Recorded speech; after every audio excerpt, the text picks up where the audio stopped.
Buenas tardes, vamos a hacer el resumen del repaso de nuestra clase el día de hoy. La rebelión de Zaratehuilca de 1898. Pablo Zárate-Huilca, un indígena de origen aymara, conocido como el temible Huilca, nació en la misma región que Tupac Katari, Chitacica. Poseía una gran inteligencia y capacidad persuasiva.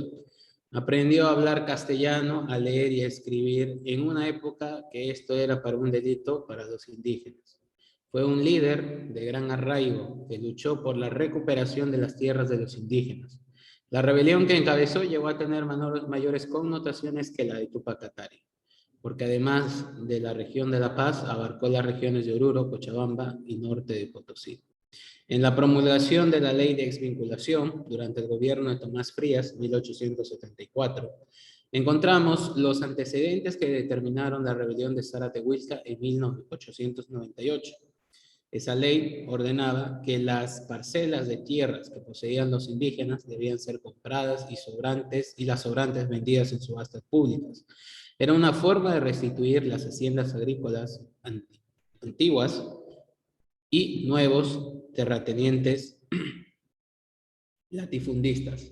Aquí es lo que nos da unas características de Pablo Zárate-Huilca, sobre todo que el movimiento de lucha por recuperación de tierras que él va a ejercer va a ser por la ley de desvinculación que promulga Tomás Frías en el año de 1874.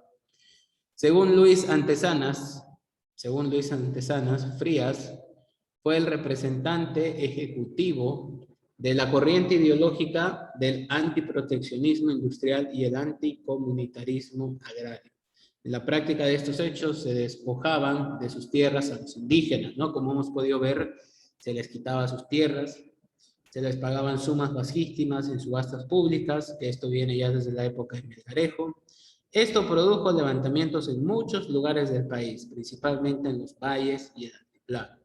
Paralelamente, la ciudad de La Paz tenía un crecimiento económico y poblacional mayor que la ciudad de Sucre, por la cual las élites de ambas ciudades se preocupaban en competir económicamente, y esa actitud fue politizada por los grupos conservadores de Sucre, agregando a su discurso el tema de la capitalidad de la República. O sea que había una competencia entre Sucre y La Paz por ver quién iba a ser la capital y sede de gobierno, ¿no? Sucre era la capital y sede de gobierno, pero desde 1880 la sede y el poder ejecutivo van a funcionar donde el presidente viva, donde se encuentre el presidente, donde esté principalmente él, y había esta pugna entre estas dos ciudades para ver cuál de ellas sería la sede de gobierno.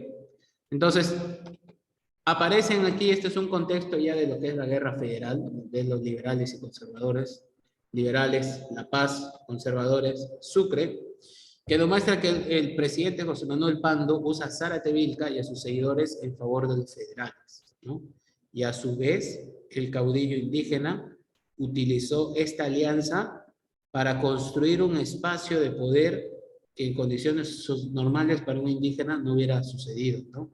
Y Zárate-Huilca va a aceptar entrar a la guerra, pero con tres condiciones: la liberación de los colonos, participación de los quechos y aymaras en el gobierno y la devolución de las tierras comunales, por lo cual aceptan. Transcurre la guerra federal de un año y Zárate-Huilca pues ganan los federales, ganan. Y luego él escribe un manifiesto que hace una proclamación a voz abierta, ¿no? Donde ahí habla sobre la unidad y la reconciliación. ¿Y qué nos hablan aquí? Sobre estos puntos. ¿Qué nos dice Zárate-Huilca?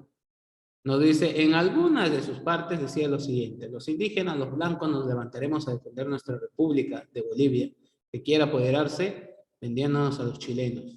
Deben respetar a los blancos o vecinos o a los vecinos indígenas, porque somos de una misma sangre e hijos de Bolivia. Terminada la guerra federal, Zárate-Huilca promovió la fundación de un gobierno comunal federado en la localidad de Peñas, donde nombran a Juan Lero como presidente. Y ahora esto va a ser una amenaza al gobierno del presidente Pando, donde va a plantear que hay una conspiración en contra de su gobierno. Por lo cual, Zárate Huilca entra con 50.000 quechuas y aymaras reclamando la devolución de las tierras y el ejército federal lo aplaude. Y lo reciben, lo homenajean. Pero cuando ya se separan, ya están en un grupo de 90 líderes, lo toman prisionero acusándolo de sedición. ¿Y qué sucede después? Zárate Huilca va a ser llevado preso 4 años en la cárcel de Oruro. Recupera su libertad en 1903 porque hay un amotinamiento en esa cárcel. Vive 2 años escapando, pero luego lo capturan y es ejecutado en La Hondonada. Posteriormente a esto, los federales van a empezar a hacer constantes abastecimientos y tomas a las comunidades indígenas, ¿no? Los liberales van a hacer esto. El presidente Pando había prometido a Zárate Huilca la recuperación de sus tierras comunitarias una vez ganada la guerra, pero una vez más se repitió la historia de los indígenas, fueron primeramente utilizados y más tarde traicionados por Pando, truncando el proyecto de autodeterminación indígena. Ahí terminaremos nuestra actividad, investigar sobre la guerra federal de 1898 y con eso concluimos nuestra clase.